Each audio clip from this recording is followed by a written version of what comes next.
Climate scientist, mayor, former terrorist? That's what Colombian President Gustavo Petro called Claudia Sheinbaum, Mexico's first female president. He said she once helped Colombia's leftist terrorist guerrilla group M-19. Now, Sheinbaum is Mexico's first female president, and she took office on Tuesday.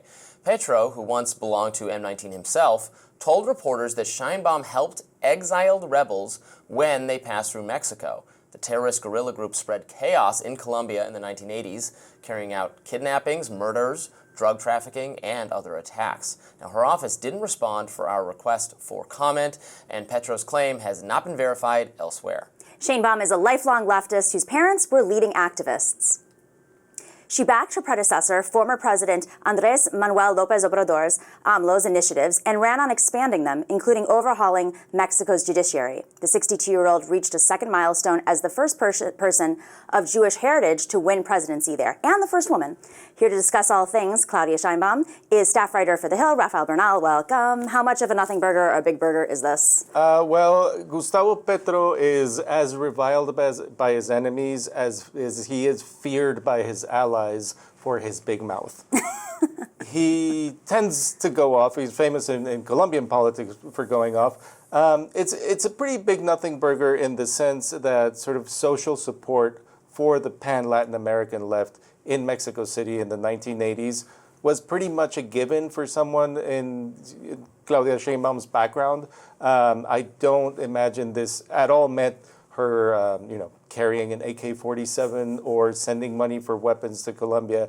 And in any case, when she became a student activist, it was after M-19's most notorious terrorist attack. So Petro was, however, a part of this group, has admitted to being part of this group. So what is his relationship like with Sheinbaum that he's decided to make this accusation? I'm not sure they've ever met before in person, to be honest. This is a sort of an extensive, it's just, again, back to this pan-Latin American, it was cool in a certain crowd in Mexico City in the 80s to support certain Colombian guerrilla groups, M-19 among them. They were a very urban guerrilla group. Petro has been sort of mocked even for his, some people call him a Kashmir guerrilla. It's unlikely that he really knows to what extent she participated. It is absolutely certain that she was among a group of leftist college students who formed an organization in the Mexican National University that very much supported movements like M-19. I mean, you said the critical thing here was there were a lot of movements at the time pushing back against the government in Colombia, and this movement actually became a party, a political party. So it is, in a sense, part of an institution that exists there, just as some political parties around the world form out of revolutions, pushback.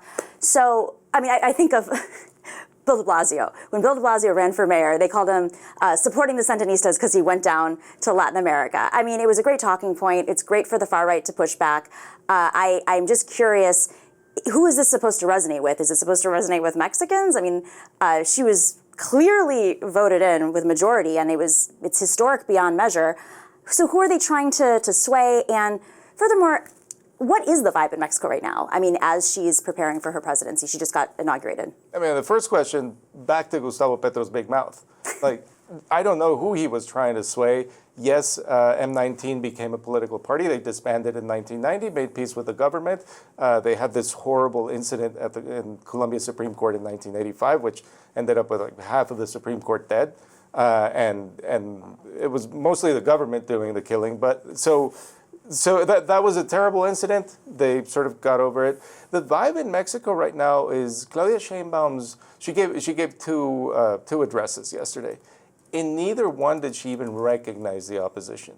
The opposition doesn't exist. What opposition? Yeah. Yeah, I mean those people, the 30% of people who voted for the opposition, might as well have lit their ballots on fire. So that's sort of the vibe. She is trying to be more of a.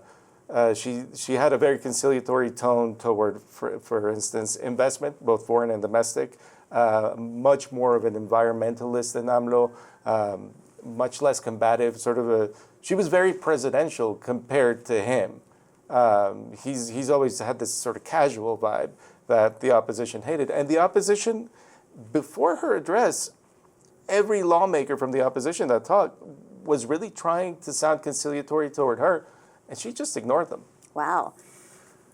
What is her relationship going to be like with the American president, if that's Kamala Harris, if that's Donald Trump? Obviously, immigration is the top issue on voters' minds. It's going to be very important for the next administration to work with Mexico to come up with some fix to our problems here. What is that relationship likely to look like? So Claudia Sheinbaum's presidency is, I'm 99% sure, going to be defined by the results of the election here. There's two very different scenarios. Mm-hmm. If you have two women heads of state, sort of from the left-wing parties, whether their left-wing credentials are great or not, but from the left-wing parties in North America, renegotiating or reopening the books on the USMCA in 2026, that is one scenario. And that in that scenario, for instance, there will be a lot of talk about the environmental bits of that treaty.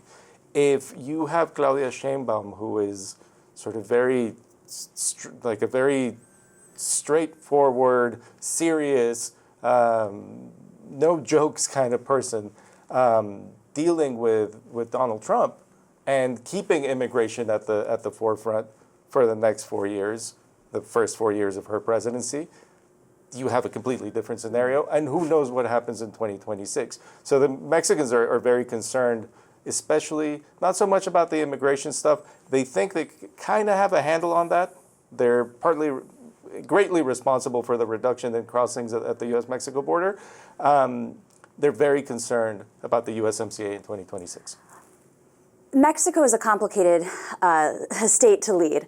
I don't think any president, leader has been able to avoid having to deal with the cartels. AMLO just shoved a judiciary reform that some say is going to empower the cartels more. Can you explain a little bit about this reform and why it is significant, and also just how Sheinbaum perhaps has to maneuver that, given all of the other growth that's happened in Mexico? There's still the violence of the cartels, and a mayor was just killed, was it yesterday or today? Yeah, I mean, political violence in Mexico, which really hadn't been a problem since the revolution of 1910, 1920, is over the top. The reform, the basics of the reform is all federal judges are going to be elected up to the Supreme Court. So that is a huge change. They had a meritocratic system for judges. That, oddly enough, that was the one part of the judiciary that did work, was a selection of judges. Anyway, that's gone, and the Morena party, Claudia Sheinbaum's party, AMLO's party, is going to have a lot of control over who gets to run. And voters are going to have very little control over who they're voting for, because they're going to have these gigantic ballots. And, you know, if down ballot candidates in this country feel a little bit ignored by the voters, like the district judge in Mexico is going to be like, nobody's even going to know their name, like who they're voting for. They're not even going to care. So there's going to be a lot of political control over the judiciary. The question is, and this is Sheinbaum's biggest challenge, is she's left with a lot of control, a lot of power in a country that's become deinstitutionalized, that's become really dependent on the party in control, on the government party. Mm-hmm. The question is, will she control the party, or will AMLO control the party? And how do they relate with the National Guard and the cartels? How are they going to be able to? There's less evidence of direct contact between Sheinbaum and the cartels than there has been between AMLO and the cartels. Whether that will work in her favor is still in question. Rafael, thank you so much for joining us. We appreciate it. Pleasure. We have more Rising coming up next.